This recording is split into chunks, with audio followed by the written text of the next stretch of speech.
సంక్షేమం అభివృద్ధిలో AP దూసుకెళ్తోందని అహుడా chairman TG Varun అన్నారు.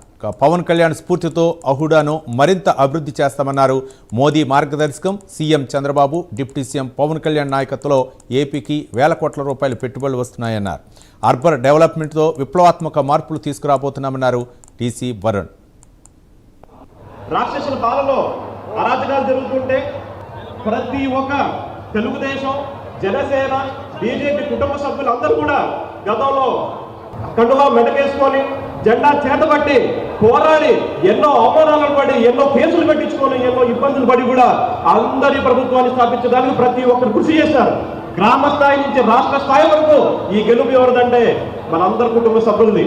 సో ఖచ్చితంగా అదేవిధంగా రాష్ట్రంలో అరాచక పాలన అవుతుందని చెప్పేసి ముగ్గురు నాయకులు నరేంద్ర మోడీ గారి అయితేనే కానీ, నారా చంద్రబాబు నాయుడు గారి అయితేనే కానీ, జనసేన పార్టీ అధ్యక్షులు శ్రీ కొణిదెల పవన్ కళ్యాణ్ గారు అయితేనే కానీ, వీళ్ళందరూ కలిసి కూడా ఒక నిర్ణయానికి వస్తే ఆ నిర్ణయానికి కట్టుబడి ప్రతి ఒక్కరు కూడా మనం చూసుకోవాలి. 175 నియోజకవర్గాల్లో 166 నియోజకవర్గాలు గెలిపించారంటే ఈ గెలుపు ప్రజలని చెప్పేసి మీ అందరికి తెలియజేసుకుంటున్నాను. అదేవిధంగా వెల్ఫేర్ అయితే కానీ, డెవలప్మెంట్ అయితే కానీ, ట్రాన్స్పరెంట్ గవర్నమెంట్ ఎప్పుడైతే ఉందో ఎప్పుడూ లేని విధంగా ఈ కూటమి ప్రభుత్వం ముందుకెళ్తుంది.